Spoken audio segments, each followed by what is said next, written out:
Pro Group Management. Workers' comp that works for you.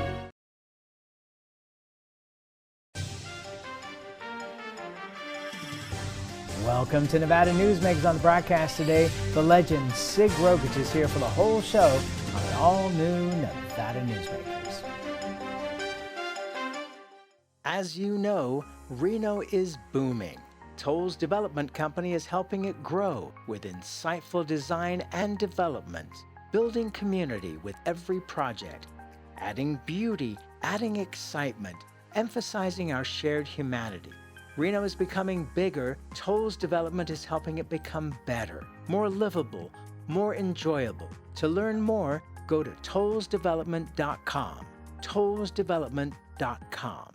Serving Our Kids Foundation's mission is to serve homeless, at-risk, and food insecure children in grades K through 8 throughout Southern Nevada. During the pandemic, Serving Our Kids has seen a 42% increase in the number of children served, providing more than 4,500 meals to kids in over 100 schools weekly. Serving Our Kids is powered by community support and volunteers. To learn how you can help, visit servingourkids.org. Southwest Specialties has been making the homes and businesses of Nevada beautiful for more than 20 years. Their experienced designers and craftsmen create the walkways, backyards, water features, and a variety of outdoor cooking areas that add curb appeal and value to your investment. Call today or visit them at their website and see how they can make your outdoor spaces special. Southwest Specialties, creative, distinctive, beautiful. The Do It Right guys at Nevada Heating have one mission. Your furnace breaks down today, we fix it today. Why freeze for days while your furnace is down when Nevada Heating can get the job done today and you can get warm again? For nearly 50 years, locally owned Nevada Heating has been getting the job done right. Call today at 323-5585 and we'll fix it today.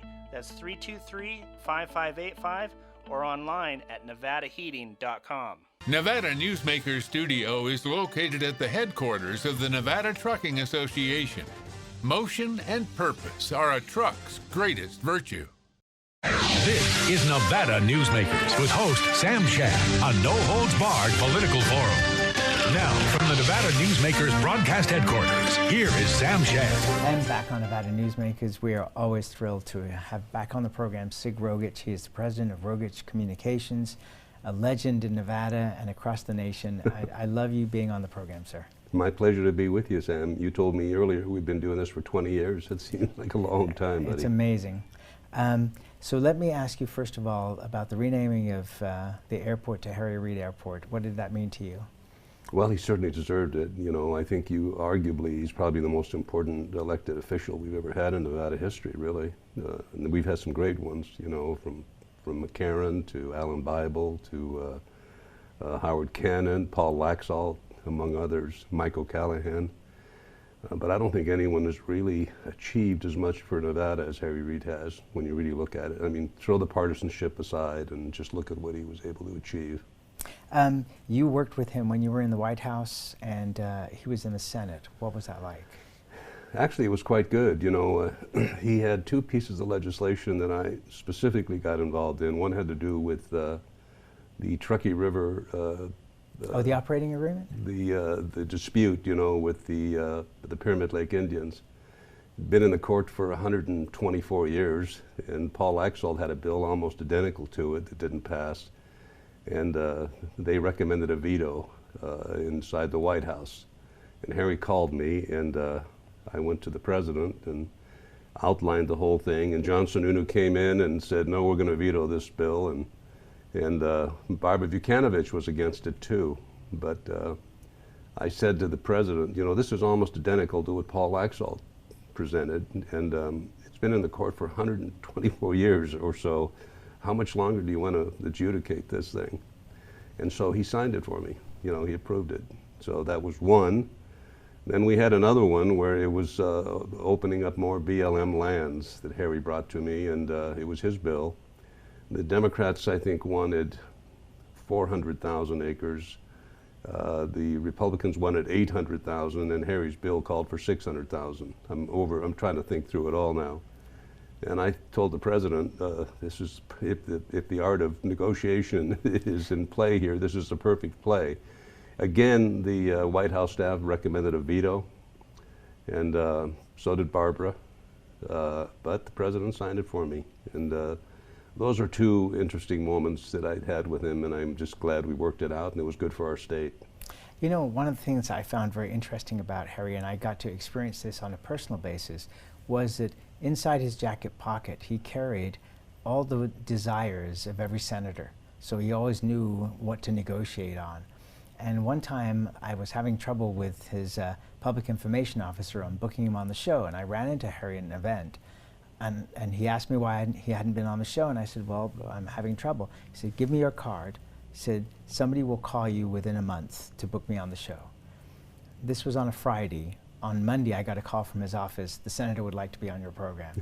So definitely, he always had, from the smallest detail to the largest detail. No, he was very good in that regard. You know, I've known him for 50 years, you know, and we don't agree on a lot politically, but I think he's been a great addition for the state of Nevada, and arguably, as I said before, the most important elected official ever in our state's history. And in his last run for office, you ran Republicans for Reed. I did. You know, John McCain was very close to me, and I was to him. And he came to me, and one evening we went to dinner or something, and he said, "You're going to have a big issue with the Colorado River potentially." You know, and he said, "You better make sure Harry's at that table." You know, and so that kind of inspired me, and I started that event, you know, at the time. And Bill Raggio got involved with me deeply, and so from there it just evolved, and I think it made a difference in the campaign. And you know, it's interesting because as you mentioned John McCain, so the last time a serious run was made at immigration reform, it was John McCain, George W. Bush, and Harry Reid. Yes, I know. Do you think people would be surprised to know how much bipartisan action actually happens in Washington, D.C. that the public doesn't really ever hear about? Probably. You know, Washington, D.C. is no different today, all things considered, than it was in the late 1800s or the early 1900s. You know, senators fought. You know, they got in fistfights and even shot at each other. The difference is we've got a computerized system of instant communication. And so now if one senator calls the other one a jerk, you know, in the old days it took a week to get the message across the prairie. Now it takes 20 seconds, and then there's a response in kind, and so no one pauses to reflect. That's the difference in politics today. There's no moment of reflection. It's an accusation, a response, and then it blows up in the press, and then it's a tough way to negotiate. So do you see a solution to this, or do you see a pathway that allows us to become a more civil society? Because I feel that we're at this point almost in a civil war, not physically but verbally. Well, you know, Sam, if you look back historically, even into the 1900s, you know, in 1960 we were a divided nation. 1964 we were not so divided because Johnson won on a landslide. In 68 Nixon won by 1% or something. And so we've always been a divided nation. The inner cities are different than the rural areas. They're two different types of American culture and thought and process. And so you're not going to see any, you know, shining light come beaming through, but you are going to see changes in government. I think right now law and order is the #1 issue on people's minds, you know, across this country. Certainly COVID is in play there as well. But to see lawlessness in our major cities is sickening. You know, Chicago and San Francisco and Los Angeles and New York and name them, you know, Philadelphia, Seattle, Portland. Those cities are wonderful places and all have great histories, and now their lawlessness is overtaking them. And I think that's going to be the big issue, one of the big issues that rolls through the upcoming elections and the midterms. All right, let's take a break at this point and come back with much more with Sig Rogich after this time out. What do you count on? You count on your power every day. At NV Energy, we've always powered what's important to you, but we're not looking at the past. We're focused on the future. While our standards are high, our rates will remain low. And our commitment to renewables isn't just meeting standards, but leading the way. Because you can count on more than just your power. You can count on the company who brings it to you. That's our promise. You can count on it.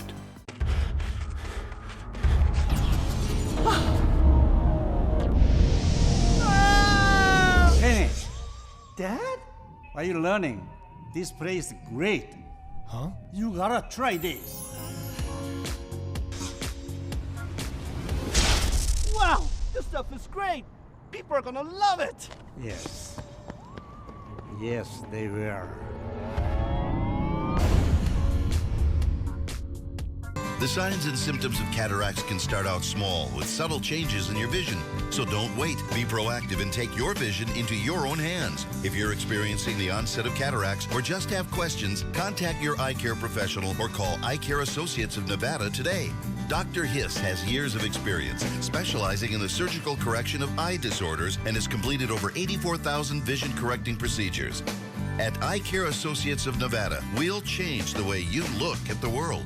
I'm here at the Carson Valley Inn in Minden with Joey Whitaker.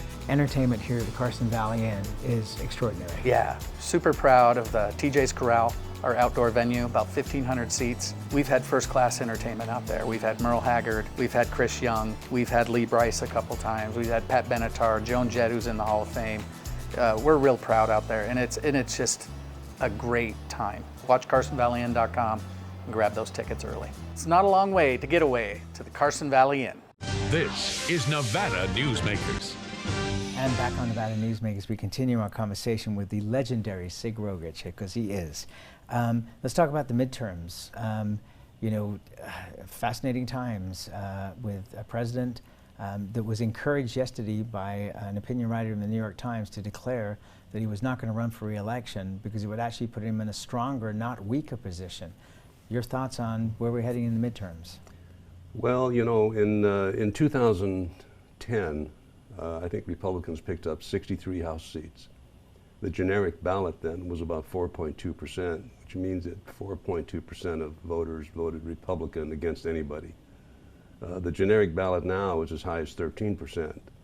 And the last two numbers I saw nationwide from pollsters that I know had it at 10 and 11%. I don't expect that to hold up, all things being equal, but if it comes in anywhere close to that, this would be a landslide of historical proportion. And you look locally, you look at an incumbent governor who's really had no one attack him. He's running even with two leading Republicans, essentially. 1 point on one and 2 on another. But the inner trackings, from the Republican side show him getting beat. Getting beat by 4 in one poll and 6 in another, I think it is. So it just tells you the landscape, is changing. And so I think the midterms will be consequential for sure. They always are, but more so this time than not.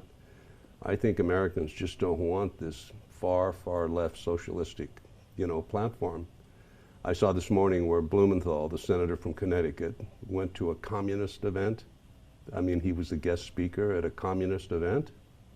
What's the world coming to, when you've got an incumbent U.S. senator attending and propagating a communist event, a big dinner for communists? I don't know where it's headed, but that's craziness. Well, let's be fair here and say that even here in Nevada, we have a split in both parties. Yes. So you have the Democrats under Judith Whitmer for the state party is leading people well into Bernie territory. You have the rest of the party and all the money being moved to northern Nevada for the Democratic Victory Coalition. Yeah. But on the Republican side, it's just as bad. I mean, the war in the party. I mean, the party has been insignificant in election cycles, as you know, for a long time. Yes. Is it even less significant now? I never have really held a lot of hope for party politics per se, being that consequential, all things considered. So it comes down to marketing then? Pardon? It comes down to marketing. It all comes down to that. And, Democrats are essentially going to vote for Democrats, even if they're on one side or the other of that split. The same is true with Republicans, all things being equal. The key now is independents, and they're trending heavily for Republicans. And the other key is Hispanics. Hispanics are moving in a historical way toward the Republican Party across the country. We're seeing it especially with men. They want safety in their homes. They want to have choice in their education system. They don't believe in socialism. A lot of people escaped socialism. They escaped from Guatemala and Venezuela and Cuba. You know, they saw the horrificness that came with it. And so I think that I think progressives are on the wrong side of those issues. And I think it'll play out in this election cycle. And does it come down to the fact that the pendulum always swings too far? With whichever side gets into power, they always take it too far, and that's what forces in the midterms, a swing to the other direction. It's true, and presidentially too. It does. It works that way in many cases. You know, think of '64, the biggest landslide in history. You know, when Johnson beat Goldwater, and in '68 Republicans win the presidency. You know, and that's after, you know, the great spending that Johnson put in place, you know, when he was president. So those things don't always work, is the bottom line. People are smart enough to realize that that's not where they want their country to go. Do you think, you know, because in a normal election cycle, one looks at it and goes, well, there's probably 5% or less of the population that hasn't made up their mind coming up to election day, and that's why all the money is spent ferociously going after those people. But do you think that the numbers are great enough at this point from what you're seeing that those people are already marginalized, that the numbers are already too strong moving towards the Republican side? Maybe. It's hard to determine, you know, a lot of that right now because people aren't focused. We're 11 months out from an election. That's a lifetime, really, politically. You know, John Ralston said the other day in one of his columns that, you know, polls today don't really matter, and he's right about that for the most part. But they give you a trending, you know, an idea of what's going on, if nothing else. And the data then is collected and researched and torn apart and added to, and then they become commercials, and that sets the tone and tenor for the campaign cycle. But all things being equal, it's trending heavily in the midterms for Republicans in a way we've never seen before. Do you see social media as the major player this time around? I do. I think that they're here to stay. I do think you're going to see some laws in Congress to take some of their power away, though. I think that's coming. I mean, you know, we are a nation of capitalists. You know, we don't believe monopoly is not good. You know, oligarchies are not good.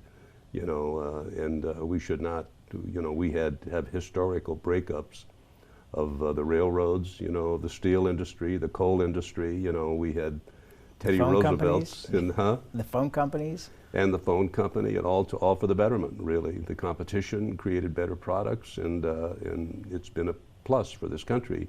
And I think you're going to see the same thing with the Googles and the Facebooks and the others coming. I think it's coming.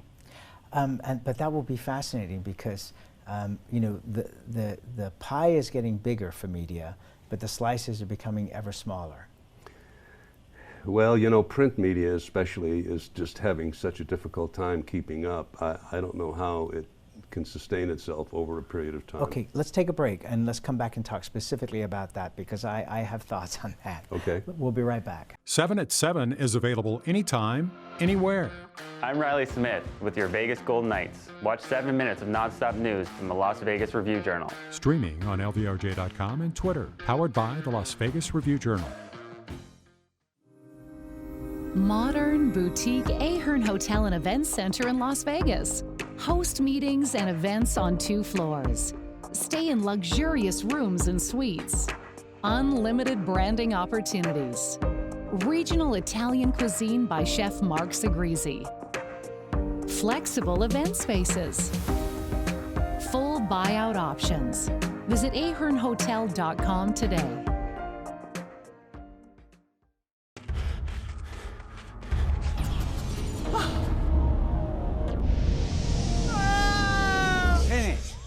Dad? Are you learning? This place is great. Huh? You gotta try this. Wow, this stuff is great. People are gonna love it. Yes. Yes, they will. 7 at 7 is available anytime, anywhere. I'm Riley Smith with your Vegas Golden Knights. Watch 7 minutes of nonstop news from the Las Vegas Review-Journal. Streaming on LVRJ.com and YouTube. Powered by the Las Vegas Review-Journal. This is Nevada Newsmakers. And back on Nevada Newsmakers, we continue our conversation with Sig Rogich. He is the president of Rogich Communications. You started to talk about print media, and I wanted to address this because it seems to me that with this change in technology to the internet, that a majority of the newspaper industry have lost their minds in terms of what their job is. A business, to me, and then please jump in, to me, a business is you have a product, a newspaper, you figure out what it costs to put that product together, and that's what you sell it for, including a profit. What they're doing now, with the exception of the New York Times, Wall Street Journal, and others, but on a local basis around the nation, again with the exception perhaps of the Las Vegas Review-Journal, begging for people to donate money to newspapers, offering dollar subscriptions to newspapers. This is not a business model. It's not sustainable. And how do you come back from that? Well, these are Band-Aid approaches to trying to solve a cash flow problem, it sounds like. But it's just tough for a print to, you know, in the old days, remember that great book by Halberstadt, you know, that talked about the essence of media in this country, what, in the 60s or 70s when he wrote it, I can't remember. But the afternoon newspapers had to go away because they couldn't compete with the TV. By the time they got it to the home, it was 7 or 8 o'clock at night, and the TV stations had already broadcast the news, and no one wanted to read an afternoon newspaper and hear it all over again. So that eliminated afternoon newspapers for the most part. There was some that tried to do that and stay in business, but they didn't. Now you've got a situation where the deadlines are instant, and so a newspaper loses its effectiveness, you know, when it can't compete with these social media outlets and instant communications. It's old news. I love having a newspaper in my hands, to be honest with you. I do. It's part of my DNA. I read the New York Times every day. I don't agree with half of what they do, but I have a lot of good friends who are columnists there, and I've dealt with them through the years. I read the Washington Post, too, and then our local newspapers, and the Wall Street Journal. That's my daily ritual, morning ritual, is to go through the media. It's a transformational time here in America, you know, and we're in the middle of it. And when I say that, I don't mean it's happening overnight, but it's happening at rapid speed. You know, you've seen things happen in the last 10 years you never imagined, you know. Electric cars is a great example, you know. We just changed the whole industry. And so I'm not surprised when I see this happening. The other problem is local TV stations are having problems too. You know, they're having to compete to a degree that they didn't before for programming, not for the news necessarily, but it's tough to watch the networks when you can watch Netflix and all those shows without any commercials running through them, you know, and see first-run movies in your home, you know, a week after they come to the theater, or some cases the same day. And so programming is a problem for these networks to make money, and their numbers are down. You know, look at sports programming. It's down because it's so much. Right. You know, the NBA is down like 50% or something like that, some crazy number. Well, that's why I was saying that, you know, the media pie is larger, but the slices are smaller. Yeah. And so, but people have to learn to operate within that field, and for them to be successful business-wise, they have to have a business model that makes sense. But there is none. There is no business model for newspapers these days. I'm happy to well, but there is, though. There is, which is that and I think this goes on in a lot of different areas of commerce in this country, and probably around the world, which is the idea of salesmanship, of going into a business and saying, how do I make your business more successful, and therefore you will give me money, versus I have a TV station, radio station, newspaper, give me money. I mean, the things don't compute. I remember years ago saying, why is your sports segment section in the newspaper so large and has no advertising, and your business section is one page, and you don't have any advertising there either?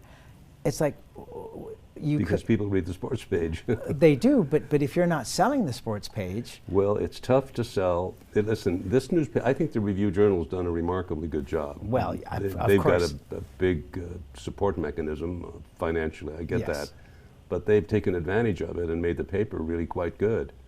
I mean, the layout is better. I think that the sports section is extraordinary. You know, if you like sports, it's like USA Today used to be. You know, when they came out, they had a great sports section. Right. No more. Well, and I think that Glenn Cook has done a fantastic job. I do too. And the Edelson family has done a good job of, for the most part, keeping out of the way of the journalism. Yes, they have. But it doesn't hurt to have 120 reporters on staff. Listen, and good reporters. There's some really good people on staff there. I'm very impressed with what they've done, all things being equal, you know. And they are a sponsor of my show, so I'm not going to complain about any of it. I didn't know that. I didn't know. Sig, sadly, we are out of time. I love you being on the show. I love always being with you, appreciate Sam. you taking the time to be here, and I hope to see you in the very near future to do more. Thank you. I'm honored to be with you. Thank you, Sam. And we'll be right back. Brian Culpa Photography was born in the rolling hills of Massachusetts, and now he can help you experience the stunning beauty of Nevada in a whole new way through the power of flight. Flying has always been a passion for Brian, and at Brian Culpa Photography, he can make your imagination soar. Brian has the creative mind and tools to tell your unique story. Experience the bird's eye view at brianculpaphotography.com.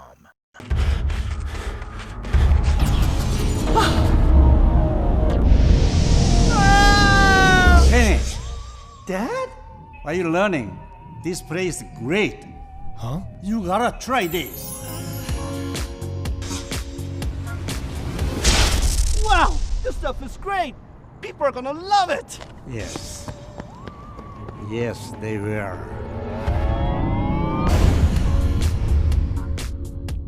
As you know, Reno is booming. Toll's development company is helping it grow with insightful design and development, building community with every project, adding beauty, adding excitement, emphasizing our shared humanity. Reno is becoming bigger. Toll's development is helping it become better, more livable, more enjoyable. To learn more, go to tollsdevelopment.com. tollsdevelopment.com. Pro Group Management specializes in providing industries with the necessary components to satisfy and exceed workers' comp requirements. Every business has unique needs and specific regulations. Pro Group Management stays ahead of the curve, providing up-to-date services to keep your industry in top form. Discover how we simplify your tasks, improve efficiency, and reduce expense to keep you moving in a positive direction. Pro Group Management. Workers' comp that works for you. We'll see you on the next broadcast. Thanks for watching Nevada Newsmakers. We'll see you next time.